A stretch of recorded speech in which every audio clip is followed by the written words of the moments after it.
Olha aí, pessoal. Bem-vindos à aula. Nós iremos falar nesta aula sobre espelhos esféricos, os que são os côncavos e convexos, onde o espelho côncavo, só lembrando, é aquele em que a luz reflete na parte de dentro e o convexo é aquele em que a luz reflete na parte de fora. Nesta aula nós iremos tratar sobre a equação de Gauss, iremos também falar sobre o aumento linear, a equação de Gauss nesse estudo analítico, onde nós utilizamos a matemática para expressar algumas situações que podem aparecer nos espelhos esféricos. Para isso, observe esta representação que eu fiz aqui. Nós temos aqui a representação muito comum de livros, que é um espelho. Nesse caso, é um espelho côncavo. O espelho analítico ele também pode se estender ao convexo, tanto faz, não importa. E nós temos aqui a situação de algumas distâncias que eu vou falar a vocês. Por exemplo, nós temos aqui o tamanho do objeto, que eu chamei de O, o tamanho da imagem, que eu chamei de I, o P, que é a distância, observe, do objeto até o espelho, e o P', que é a distância do espelho até a imagem. O nosso espelho também ele tem alguns elementos, como por exemplo o vértice, que isso aqui já foi visto, o foco e o centro de curvatura. Essa é a nossa representação. Eu estou utilizando ela aqui para fazer a demonstração da equação de Gauss. A equação de Gauss, pessoal, tem uma demonstração, a gente não vai fazer ela. Eu estou apenas colocando ela aqui para vocês. E ela tem esta situação, né? 1 sobre o F, onde o F é a distância focal. A distância focal também é igual a R sobre 2. Isso aqui também é muito importante. Ela é igual a 1 sobre P. Observe quem é o P. O P nada mais é do que a distância do objeto ao espelho, mais o 1 sobre o P'. P', observe também, distância da imagem ao espelho. Então, esta seria a nossa equação de Gauss. É com ela que nós iremos trabalhar a partir de agora. Então, pessoal, nós temos também aqui os outros elementos que eu acabei falando também já. O I, tamanho da imagem, o O, tamanho do objeto. Na matemática, tem-se o comum de chamar essas distâncias, de acordo com o plano cartesiano, né, o P' e o P são chamados de abscissas, que é exatamente o seu eixo de x. E o O e o I são as ordenadas, né, que é exatamente o eixo de y. Muito de acordo, porque o I e a imagem estão na vertical. Observe, né? E o P e o P' estão na horizontal, por isso que eles recebem esses nomes. Algumas questões podem trazer esta situação. Temos aqui a equação do aumento linear. A equação do aumento linear também faz parte desse estudo analítico. Ela tem esse comportamento onde o A, chamei de aumento, igual a I sobre O. Ou simplesmente relacionando os outros elementos, como aqui o menos P' e o sobre P. Lembrando que esse sinal negativo ele também sai da demonstração. Como a gente não está fazendo isso, a gente vai apenas aceitar que o sinal negativo ele está aqui para ajudar a gente. Observe que o aumento está representado das duas maneiras, utilizando tanto as distâncias das ordenadas quanto das abscissas. E eu fiz aqui uma terceira. Essa terceira representação do I sobre o O igual a menos P' sobre P. Por que ela se comporta desse jeito, né? Porque todas elas são igual a A. Se são iguais, eu posso escrever desta forma. Esse aumento linear, pessoal, ele serve muito para dizer quanto a imagem ela é maior ou menor do que o objeto. Temos aqui um exemplo. Se eu pegar o I valendo 5 centímetros, o O valendo 10, a gente já observa que o I é menor. Mas menor quantas vezes, né? Se eu vir aqui, na representação, o I 5 dividido por 10, isso dá 0,5. 0,5 é metade. Então, a imagem é metade do objeto. Como já está expresso aqui, né? 5 é metade de 10. Então, pronto. Dito isso, né? Nós temos ainda uma forma de trabalhar toda essa situação, que é a chamada conversão de sinais. Isso aqui é muito importante. Você só pode resolver uma questão se você levar em consideração tudo isso daqui. São coisas realmente muito importantes e são sempre fixas. São coisas que colocadas aqui não mudam. Por exemplo, a nossa distância focal ela pode ser positiva ou negativa. Sendo positiva, é um espelho côncavo. Sendo negativa, o espelho convexo. O P', que é a distância da imagem ao objeto, ao espelho, também pode ser negativa ou positiva. Se positiva, a imagem é real, se negativa, a imagem é virtual. Pessoal, essa ideia da imagem real ela é formada com o encontro dos raios de luz. Quando os raios de luz se encontram, a imagem é real. Se o encontro ocorre no que a gente chama de prolongamento do raio de luz, ela deixa de ser real, passa a ser virtual. Como por exemplo aqui, ó. Aqui o encontro ele não se deu pelo prolongamento. Então, se ele não se deu pelo prolongamento, a imagem ela é real. Se a imagem é virtual, então o prolongamento seria como se o raio de luz ele passasse aqui além do espelho. Isso seria o prolongamento. O I também pode ser positivo ou negativo. Então, o I sendo positivo, a imagem é direita. Sendo o I negativo, a imagem é invertida. O que seria essa direita, né? Direita, pessoal, o objeto, por exemplo, ele está aqui em pezinho. Se a imagem formasse também em pé, né? Por exemplo, parecido com o objeto, seria direita. Estava de acordo com o objeto. Como ela está aqui de cabeça para baixo, contrário ao objeto, ela é invertida. Então, é o contrário da outra. Tudo certo? Então, essa conversão de sinais é muito importante realmente. Passando ao nosso exemplo, né? A gente terminou aqui toda a situação, vamos mostrar como é que nós vamos utilizar essas duas situações, tanto da equação de Gauss quanto do aumento linear. O nosso exemplo diz o seguinte: um objeto de 1 centímetro de altura encontra-se a 20 centímetros do vértice de um espelho côncavo, cujo raio de curvatura é 50 centímetros. Calcular a posição e o tamanho da imagem e dizer se a mesma é real ou virtual, direita ou invertida. Só observando aqui, né, ele começa falando do objeto de 1 centímetro de altura. Ali nós temos uma informação muito importante que é o valorzinho do O, como foi visto anteriormente. Encontra-se a 20 centímetros do vértice. Lembrando que o vértice está na borda do espelho. Se ele está na borda do espelho, e ele comenta que o objeto está a 20 centímetros, então nós temos aí P, ou seja, a distância do objeto até o espelho. Isso é o P. Ele falou também que o espelho é côncavo. Se o espelho é côncavo, o Fzinho tem que ser como? Positivo. Continua. Cujo raio de curvatura é 50. Ele também deu raio, né? Isso, 50 centímetros.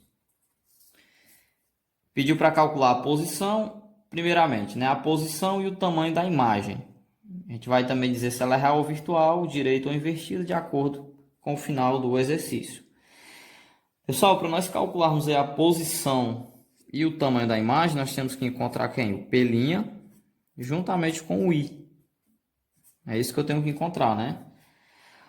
Na nossa equação de Gauss, nós temos o seguinte, que 1 sobre o F igual a 1 sobre o P mais 1 sobre o P'. Então, a nossa equação.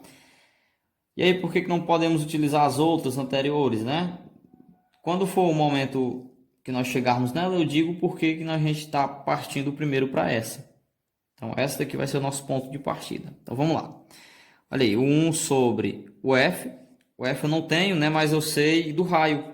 Se eu conheço o raio, e eu sei que o F é R sobre 2, nós fazemos aqui o 50 por 2. Então, o F vai ser 25 centímetros. Metade, né? Então, realmente, o F 25, substituir 1 sobre o P. Quem é o P? A distância do objeto até o espelho. Dá 20. Colocado aqui, né? Mais o 1 sobre o P'. Repete. O que nós faremos, né? Esse valor de 1 sobre 20, nós iremos passar ele para o outro lado. Quando nós passamos esse para o outro lado, né? Positivo, então ele fica negativo. Do outro lado, 1 sobre o P'. Tiramos aí o MMC, no próximo passo. O MMC de 25 e 20 é igual a 100. Esse processo aqui você tem que estar atento a ele, né? A gente divide o 100 por 25, divide por 25, que dá 4, né? Dá 4. E o 4 a gente multiplica por 1. 4 multiplicado por 1, não é isso? Dá 4. Faça a mesma coisa com 20. 100 dividido por 20, repete aqui o sinal antes. 100 dividido por 20 é 5. 5 vezes o 1 é 5. Igual a 1 sobre o P'. Feito isso, o próximo passo seria fazer essa diferença aqui em cima, né? Lembrando que vai ficar negativo, porque o sinal maior é do número negativo. Então, 4 menos o 5 é igual a menos 1 sobre 100, igual a 1 sobre o P'. Feito isso daí, nós temos aqui o produto do meio pelos extremos, regra de 3, onde o P' multiplica o menos 1, então vai ficar menos P' igual a 100. 100 vezes 1. Esse sinal negativo, a gente tem que tirar ele daqui, né? Porque o P' tem que estar sozinho. Para tirar ele, você pode estar multiplicando os dois lados por menos 1. E quando a gente multiplica, fica P' positivo, esse 100 torna negativo. Então, foi o que eu fiz aqui, né? Eu só multipliquei por menos 1 dos dois lados. Então, multiplicado vai ficar dessa forma. E aí esse menos P' 100 centímetros negativo, né? Aqui nós já podemos tirar a nossa primeira informação. Lembrando que quando o P' é negativo, a imagem ela é virtual. Então, nós já respondemos ali uma parte, ó, imagem virtual. Para responder se é direita ou invertida, ele também pediu o valor do I. Também pediu o valor do I, né? E o I, pessoal, nós podemos fazer da seguinte maneira agora, ó. Lembrar da junção da equação do aumento linear, das duas formas, né? Olha aí, e agora por que eu não poderia ter começado com essa, né? Porque na questão eu queria saber o P', mas eu não tinha o valor do I. Por isso que eu não poderia utilizar ela. Então, nós iremos agora para ela porque eu descobri o valor de P'. Não é isso? Então, vamos ao descobrir o I. O I, repete, o O nós temos igual a 1. Observe que aqui é negativo, aqui também. Vai aparecer um jogo de sinal menos e menos, não é isso? Então vai ficar mais. Então aqui vai 100 positivo. Sobre o P, onde o P, 20. Posso fazer isso, ó. Cortar aqui os zeros. Multiplicar agora, né, ó. 2 vezes o I, dá 2I, igual a 1 vezes 10, dá 10. Lembre-se que o 2 multiplicando vai passar dividindo.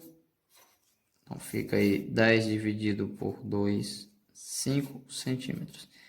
Observe que deu 5 centímetros e positivo, né? Se é positivo, a imagem ela é direita. A imagem é aqui direita. Pronto, e aí, pessoal, fizemos a questão, mas eu queria mostrar aqui vocês bem rapidinho. Só uma outra forma de a gente trabalhar com a equação de Gauss, que é o seguinte. A gente tem o costume de, quando encontra uma equação dessa, a gente usar o chamado produto pela soma, que seria o seguinte. A equação ela poderia ser escrita desse jeito. F, que é a distância focal, igual, que seria o produto? Multiplicar o P pelo P', sobre o P mais o P'. Olha aí, ó, produto pela soma. Poderia escrever a minha equação desse jeito aqui também. Será que ia dar o mesmo resultado? Ia dar o mesmo resultado no final. Só para ver se a gente consegue fazer bem rápido. Vamos ver se vai dar certo, né? Ó, então, vamos lá. O F igual, que seria o P? Opa, aqui nós temos o F já, né? Ó. O F nós já temos, que igual a 25. Ó, então eu vou substituir logo aí. 25. Igual, que seria o P, né? O P seria 20. Nós não temos o P', então repete. Sobre o P20, mais não temos o P', repete. Aqui não tem muito o que fazer, a não ser você multiplicar, né? O meio pelos extremos. É o seu próximo passo. Então aqui você tem o 20 vezes o P' multiplicado por alguma coisa que está aqui embaixo, que é o 1. Então vai dar o próprio 20P'. Igual. Lembrando aqui, pessoal, que o 25 ele multiplica tanto o 20 quanto o P' novamente. Vamos lá, ó, 25 vezes o 20 dá 500, mais 25 vezes P', 25 P'. Aquela ideia de deixar número de um lado e letra do outro, né? Ó, o 25 P' vai passar para esse lado, aqui eu vou repetir o 20 P', menos, porque ele está mais, aqui vem menos, 5 P', igual a 500. É isso, e 500 positivo, porque já estava. Aqui fazendo a diferença, menos o 5 p' igual a 500. 5 está multiplicando. Eu posso até passar ele juntamente com o sinal, ó. E aí vai ficar 500 dividido por menos o 5. 500 dividido aí por menos 5, novamente vai dar quanto? Menos os 100 centímetros. Então, utilizando esta forma, né? Ou esta daqui, vai dar no mesmo. E aí cabe a você, né, escolher o que é melhor para você. Tanto essa quanto essa dão no mesmo resultado. Então é isso, espero que vocês tenham gostado aí e aprendido, né? Muito. E bons estudos.